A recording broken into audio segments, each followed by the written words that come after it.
Donc, bonjour à tous, je suis Elisa Yavchitz, je suis la directrice générale des Canaux. Les Canaux, c'est cette association qui soutient une économie engagée et qui a à cœur à soutenir une mode responsable en organisant et en étant notamment le partenaire du labo.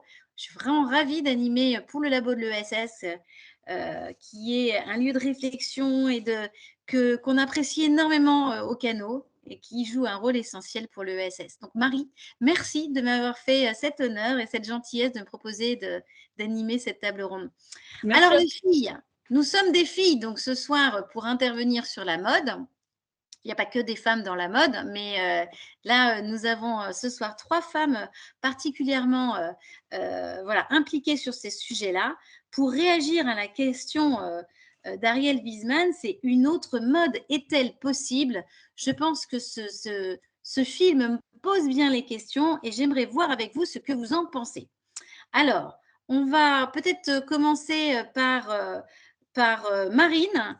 Voilà, on fera le tour de chacune. Donc, Marine Foulon, vous êtes responsable communication, je crois, chez Zéro Ouest France, cette association formidable, justement, qui fait de la sensibilisation à un monde plus durable et avec moins de déchets, comme on porte son nom.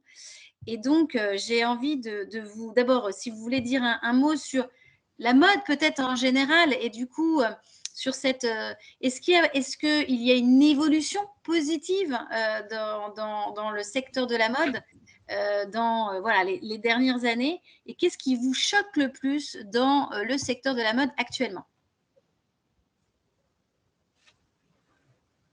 Alors, il faut mettre votre micro. Effectivement, c'est mieux, c'est toujours comme ça, sinon c'est pas marrant. Bonjour tout le monde. Donc voilà, moi c'est Marine. Je suis là aussi parce que du coup l'association Zero Waste France a publié un guide de résistance à la fast fashion. Donc on a beaucoup travaillé ces derniers mois sur cette question. Ce qui me choque le plus, c'est difficile à dire parce qu'il y a beaucoup de choses, mais je pense que justement, c'est le contraste entre tous les impacts environnementaux et sociaux de la mode, où on voit qu'à toutes les étapes de la production, ça crée des désastres. Et le rapport entre, on voit les magasins bondés, le fait qu'on a cette sensation de toujours devoir acheter beaucoup, acheter plus. Et quand on met les deux un peu en parallèle, c'est vraiment quelque chose qui paraît assez facilement aberrant. Et je pense que c'est ça qui me marque le plus. Alors, on reviendra hein, dans les détails. Peut-être que vous nous donnerez des chiffres qui sont issus de votre guide, mais j'aimerais passer la parole à Ariel Lévy. Alors, Ariel, vous êtes la fondatrice d'un collectif qui regroupe aujourd'hui beaucoup d'acteurs de la mode responsable et qui s'appelle Un autre monde est possible. Donc, rien que le nom nous fait rêver. Alors, Donc, qu'est-ce que vous en pensez? Est-ce qu'il y a un véritable changement culturel actuellement? Où est-ce qu'on en est en réaction par rapport à ce film aujourd'hui? Quelle est votre analyse sur le secteur? alors, le label s'appelle, je vais faire une petite rectification. D'abord, merci au Canaux et merci au labo de l'ESS, je suis très touchée de nous accueillir. S'appelle Une autre mode est possible. Et en fait, Ariel Wiesman, qui n'est pas de la même famille que moi, a emprunté Une autre mode est possible que j'ai déposée depuis de nombreuses années, puisque c'est la baseline historique de la marque que j'avais cofondée en 2012, qui a eu 15 prix en éco-conception, qui s'appelait L'Herbe Rouge et que j'ai transformé collectivement en 2017 en un mouvement artistique. Donc, du coup, j'en ai perdu la question. Non, mais voilà. Ça, Donc, du coup, en tout cas, vous êtes un collectif, effectivement, voilà. avec ce nom très fort, mais quand on est très fort, on est copié. C'est ce que nous a montré d'ailleurs le film. Et donc, du coup, aujourd'hui, quelle est votre analyse? Est-ce qu'il y a un changement? Est-ce que ce film qui a été tourné il y a 3 ans, est-ce qu'aujourd'hui, on peut dire que les choses évoluent dans le bon sens? Alors, dans le bon sens, je ne sais pas. Déjà, il a été tourné en 2018. Une autre mode est possible et les valeurs que je porte avec d'autres remontent à beaucoup plus loin. Donc, une chose est sûre, c'est qu'il y a d'autres modes qui sont possibles.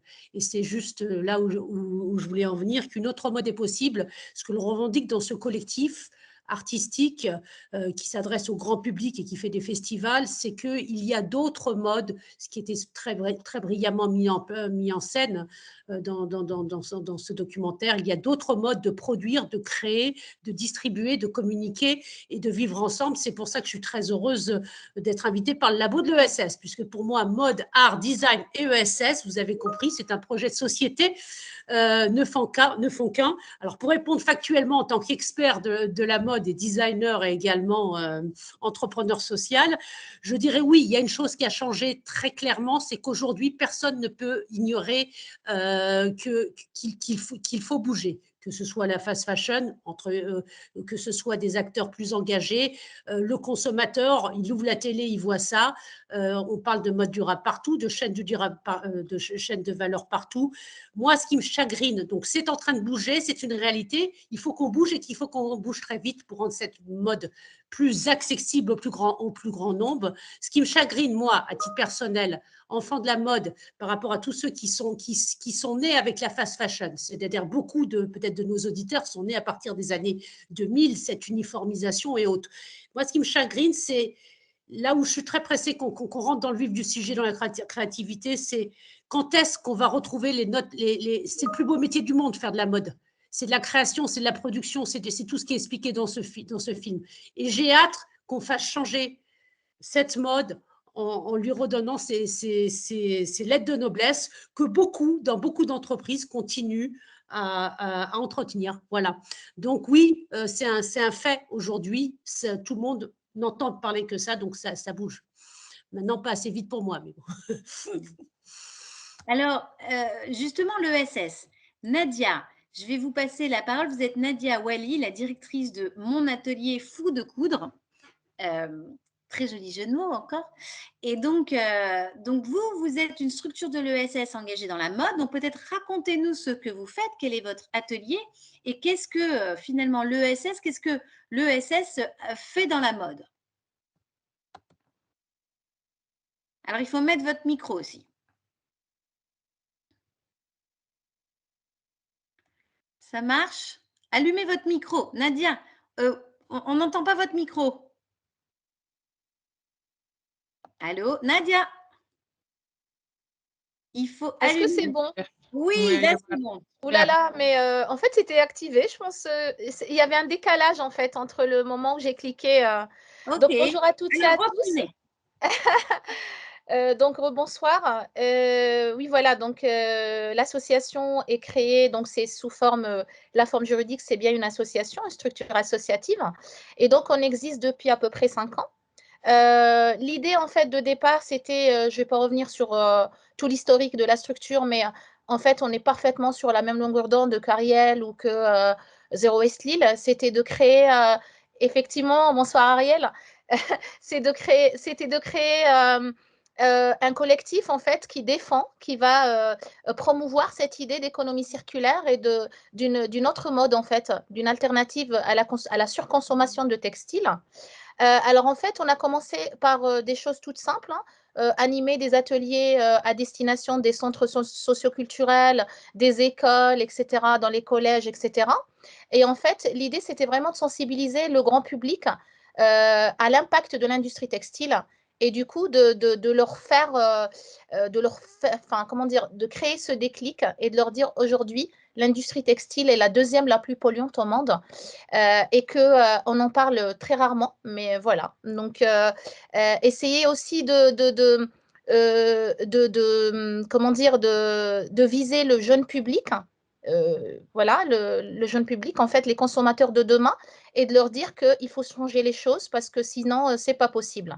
Donc, on a commencé par mettre en place un certain nombre d'ateliers participatifs autour de recyclage textile, réemploi, revalorisation, et puis surtout par le biais, donc la couture effectivement est revenue, parce que la couture, c'est quelque chose qui a été mal considéré, mal aimé, c'est une tradition artisanale, d'ailleurs dans les Hauts-de-France, on est dans le fief de textile, et donc en fait, à force de délocaliser, on a tous vécu cette délocalisation, jeunes et moins jeunes, avec la délocalisation du savoir-faire, etc.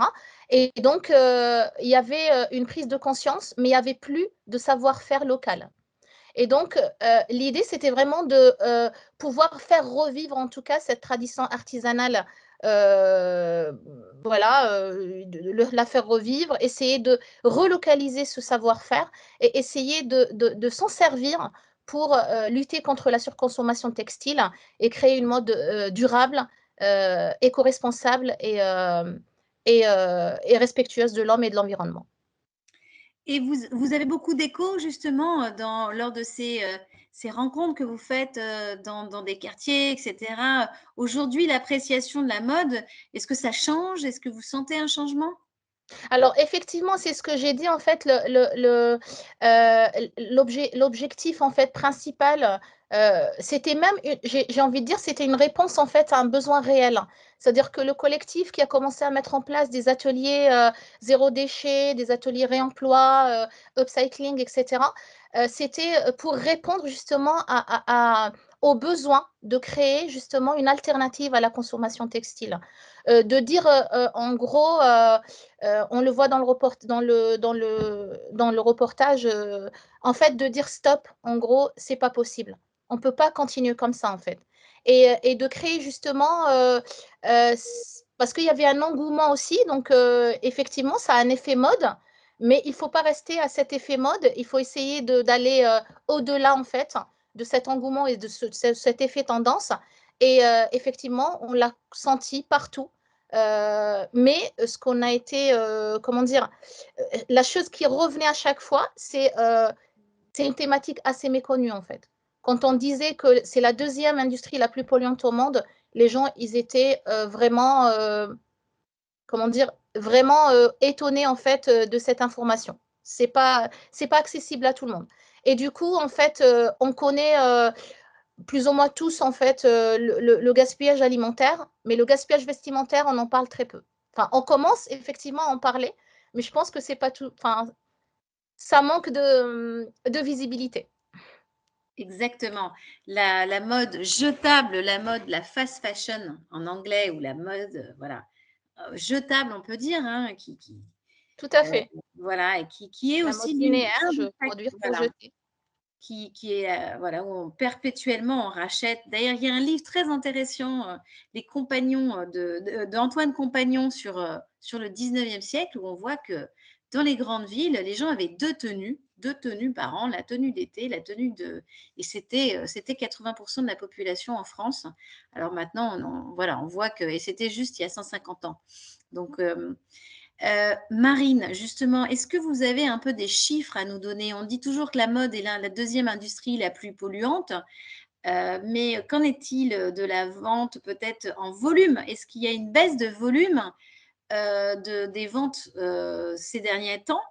On voit aussi la montée du réemploi, de la seconde main, énormément de chaînes commencent à se mettre dans le sens que va leur demander la loi AGEC, qui va obliger à récupérer les textiles et donc parfois à les revendre, ou en tout cas les réutiliser quand on ne les recycle pas.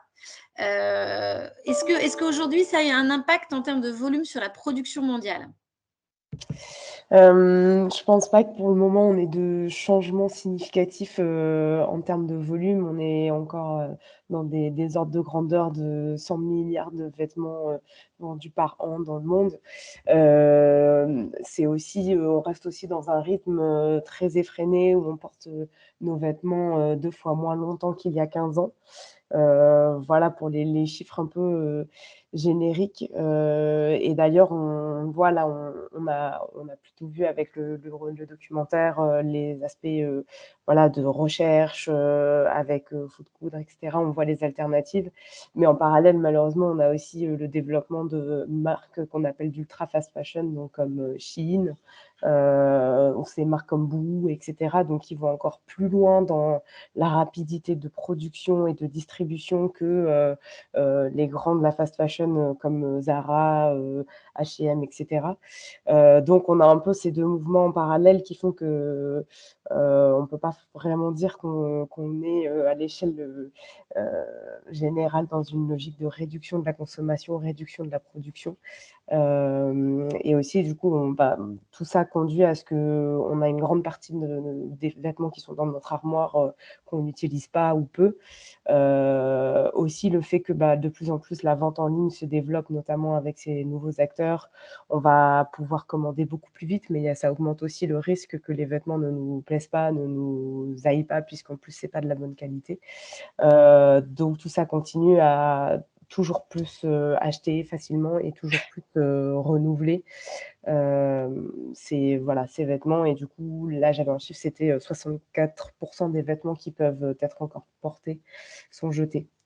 Parce que du coup, on a aussi, on n'a pas forcément cette logique de faire durer ces vêtements, de les réparer, de les réajuster si besoin, etc. Donc, voilà, je pense qu'on est plutôt dans un bilan négatif encore à l'heure actuelle. Mais c'est pour ça qu'on discute aussi aujourd'hui. Donc gaspillage, gaspillage, gaspillage, c'est un peu les termes, mais c'est aussi une question d'impact social parce qu'on l'a vu dans le film et les images au démarrage sont terribles. Le rappel du Ranzaplana, justement sur cette dimension un peu sociale, Ariel, ça c'est un des thèmes qui vous a aussi particulièrement marqué et puis que vous avez particulièrement porté avec le collectif. Est-ce que les grands groupes font des efforts sur cette question sociale? Je sais pas, il faut aller leur demander. Non, alors c'est comme pour tout, quoi. Je veux dire, quand on met grand groupe, attention à ce qu'on met dedans. Quand on met des grands groupes qui font comme le disait justement Marine, de l'ultra fast fashion, ça, c'est super dangereux, même de la fast fashion. Quand on met dans le grand groupe des gens qui, depuis des années également, comme des marques que je ne citerai pas, donnent du travail, se posent des questions, ont une division RSE, emploi du monde quand même aussi, emploi en France, etc. Ça, non. Donc, moi, je dis attention aux effets de communication. C'est clair que l'ultra fast fashion dehors, je veux dire, je ne vais pas sortir le cas des Ouïghours, etc. Chaque jour, vous allumez votre télé, vous êtes informé. Je pense que ce qui est en train de bouger, c'est que la pression sociétale, finalement, du consommateur change. Il veut savoir ce qu'il y a derrière et donc il l'amène. Les communautés et les réseaux sociaux, et tant mieux, ils participent à interroger les marques avec des mouvements comme Fashion Revolution France, qui interroge tous les ans en avril sur Who Made My Clothes, qui a fait mes vêtements et ce qu'il y a derrière, avec je salue au passage Catherine Doriac, la présidente de Fashion Revolution France, qui fait un excellent travail. Donc, on questionne. Je pense aussi que les designers, comme le collectif, questionnent les grandes marques et en montrant qu'on peut faire d'autres choses, ils les mettent dans une situation, la fast fashion, dans une situation de devoir se justifier ou de devoir changer. Ensuite, il y a la pression, comme vous le disiez justement, et comme le disait aussi Marine, il y a la pression législative, la loi AGEC quand même bouge, le devoir de vigilance. Je salue au passage le collectif éthique sur l'étiquette.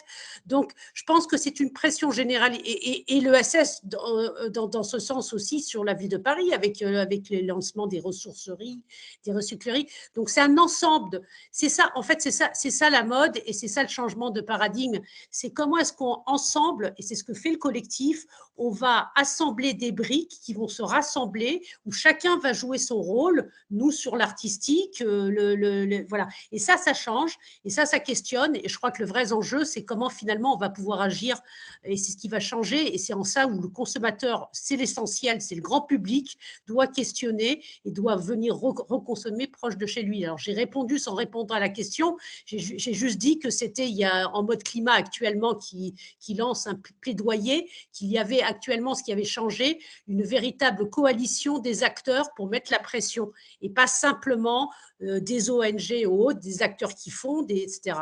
Et je crois que c'est ça qui change et c'est ça qui oblige, avec le consommateur, à faire bouger les choses. Alors, comment peut le consommateur qui suit là ce soir ou plus tard ce débat, qu'est-ce qu'il peut faire? Donc, Marine, qu'est-ce que vous lui conseilleriez pour concrètement agir pour une mode plus responsable? Moi, j'aime beaucoup parler de la notion de temps parce qu'en fait, tout ce que ça nous a apporté, en fait, la fast fashion et l'ultra fast fashion, c'est ça, c'est que il faut que ça soit rapide, il faut qu'on ait tout de suite et on a l'impression que dès qu'on a une envie, en fait, on le transforme en besoin et on se dit: «Oh là là, mais si j'achète pas tout de suite cette pièce, je vais la rater et qu'est-ce qui va se passer?» Bah, rien, en fait et du coup, déjà de prendre le temps de réessayer les choses, de retoucher aussi, de reprendre le temps de se reconnecter aux matières et de se dire, se demander en fait, pourquoi est-ce que j'ai vraiment besoin de ce vêtement et si oui, pourquoi est-ce que j'en ai besoin pour être confortable, pour, transpirer dedans, pour avoir chaud, pour être à l'aise et cetera et du coup, de prendre le temps de définir ça, prendre le temps d'essayer, éventuellement si on se dit: «Je veux ce vêtement», de se laisser un peu de temps après pour voir si on a finalement cette envie, elle reste ou pas. Donc ça va être ça la 1re chose, ça va être de questionner, son rapport aux vêtements. Après, ça va être de faire l'inventaire aussi de ce qu'on a déjà, parce que moi, je remarque souvent, qu'en fait, on va acheter les mêmes choses, on a des pièces qui nous plaisent et on va avoir tendance à reprendre ce qu'on aime alors que, du coup, on va se retrouver avec, les 3 un peu mêmes t-shirts. Donc voilà, de se dire, on peut aussi dire combien de pièces on a besoin, dans son armoire, se dire: «Bon, voilà, pour l'hiver, j'ai besoin de, 4 pulls», bon, là, vous parliez de la tenue d'hiver, la tenue d'été. Je pense que ce serait, utopique de croire qu'on pourrait retourner à ce modèle-là et c'est peut-être pas forcément souhaitable, mais, voilà, en tout cas, de définir le nombre de pièces qu'on a besoin par type de pièces. Hem et une fois qu'on a fait tout ce travail vraiment c'est presque un travail de désintoxication même, vis-à-vis, du marketing parce que tout ça, c'est difficile de se défaire de toutes les injonctions qu'on a, avec, des soldes omniprésents, des prix de plus en plus bas, des collections qui durent peu et où du coup, on a l'impression qu'on va tout le temps rater quelque chose alors qu'en fait, la fast fashion, elle produit des modèles identiques, donc on rate pas vraiment, des pièces uniques. Voilà, donc un peu se défaire de tout ça et puis, voilà, repenser son rapport à vêtements, à quoi ça sert et ensuite, une fois qu'on a défini tout ça, on peut réfléchir aux alternatives du coup à la fast fashion et ça peut être, comme on l'a vu, des marques plus éthiques, mais ça peut être aussi bien sûr, acheter d'occasion, réparer ses vêtements et ça veut dire aussi, est-ce qu'un vêtement abîmé, un vêtement troué, c'est forcément un vêtement qui vaut la poubelle ou qui mérite la poubelle? Ou est-ce qu'on peut aussi, repenser ses vêtements jusqu'à se dire: «En fait, je peux faire, d'un trou quelque chose de joli parce que je vais le customiser» et cetera. Donc c'est ce que fait par exemple, Good Game Paris, qui a, remis au goût du jour, le visible mending. Donc c'est le fait de rendre visible une réparation et ce qui fait que ça la rend jolie, ça rend le vêtement unique. Voilà, donc en fait, j'ai plein de petits conseils comme ça et c'est ce qu'on a listé justement dans le guide de résistance. On a une petite liste avec toutes les petites pratiques comme ça qu'on peut changer et voilà, ça c'est plutôt à l'échelle, individuelle et je pourrais reparler aussi un peu de l'échelle plus macro, après si vous le souhaitez. Ah ouais et donc du coup, sur l'échelle individuelle, un autre petit conseil que je donne aussi, c'est le jour où on a envie d'aller faire, du shopping, le remplacer par une sorte de plongée dans son propre placard et de se faire une séance d'essayage de choses qu'on n'a pas mis depuis longtemps et qu'on essaye de remettre avec d'autres parce que parfois, une chemise qu'on n'aimait plus, on la remet 2 ou 3 ans plus tard et on s'aperçoit qu'elle est super et on peut la réaimer. C'est ça qui est formidable avec, les habits aussi, c'est qu'on peut les réenchanter en les mettant avec un autre pantalon et cetera. Donc il faut essayer mais il faut jouer avec ça. C'est ce que disait un petit peu Ariel, il faut jouer avec la mode. C'est important de se dire: «On va, mixer les choses» et cetera. Alors Mhm. Nadia, on va vous donner le mot de la fin parce que vous êtes, dans l'ESS. Vous nous Oui. dites que vous parlez, donc moi je terminerai bien sur l'ESS. L'un des autres axes, c'est de regarder l'étiquette, hein, comme c'est dit, dans le film. Qui a fait des vêtements?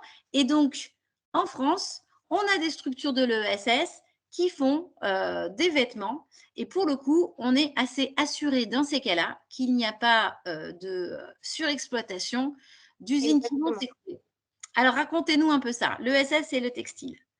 Tout à Vous en fait. connaissez des noms qui vous plaisent, des choses que vous avez fait et que vous Alors en fait, conseillez? justement, en fait, l'objectif de notre projet, associatif et puis, avec, l'ensemble en fait du réseau, ce qui fait la force, en fait, la force de l'ESS.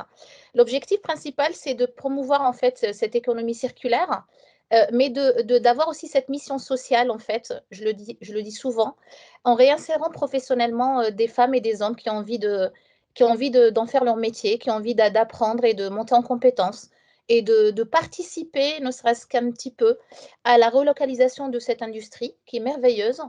Et donc, en fait, justement, pour rejoindre ce que disait Marine, en fait, la sensibilisation du grand public passe par là aussi, c'est-à-dire créer, en fait, de l'activité économique. Même si je ne crois pas, en un claquement de doigts, on ne va pas relocaliser toute l'industrie, il ne faut pas être naïf. Mais en tout cas, les stratégies qui ont été mises en œuvre par des structures comme la nôtre, et justement de répondre à ce besoin, parce que les personnes, les consomment acteurs, veulent vraiment consommer autrement. Et en fait, nous, on est là on a le devoir d'apporter des réponses et de leur dire, voilà, il y a une économie ultra locale, une économie alternative pour contrer cette fast fashion, en fait. Et donc, nous, quand on fait des vestiaires, on en fait souvent, on en fait d'ailleurs samedi prochain, des vestiaires solidaires géants sur l'île. On essaye, ce n'est qu'un support, en fait, l'événement. Ce qu'on essaye de leur dire, c'est que aujourd'hui, la fast fashion, elle se résume à exploiter les ressources de notre planète, fabriquer, on distribue, on consomme et on jette. Or, en fait, on pollue, on y vit nu connu à 20 000 km d'ici avec le travail d'enfants, la surexploitation des femmes, etc., etc. Des catastrophes et des bombes écologiques, économiques et sociales qu'on connaît tous.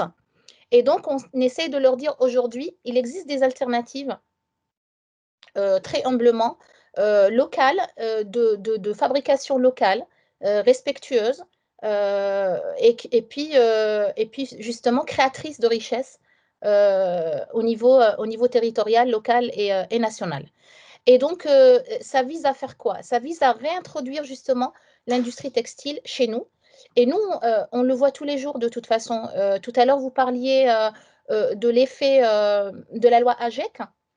Moi, j'avais envie d'intervenir, j'ai pas trop voulu interrompre Marine, mais en fait, nous, on le voit. Par exemple, il y a 5 ans, quand on sollicitait les enseignes de prêt-à-porter pour récupérer ne serait-ce que les invendables, c'est-à-dire les défectueux déclassés, les marques étaient frileuses, très frileuses, jusqu'au refus, voilà, circuler, il n'y a rien à voir. Aujourd'hui, ce n'est pas le cas.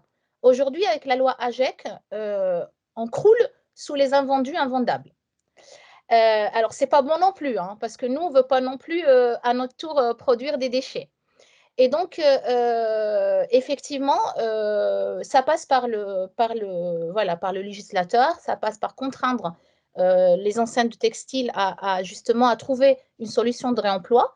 Et effectivement, nous, on récupère tous ces invendus invendables pour donner une seconde jeunesse à ce genre de textile et cette matière qui dorme ou qui était destinée à la benne.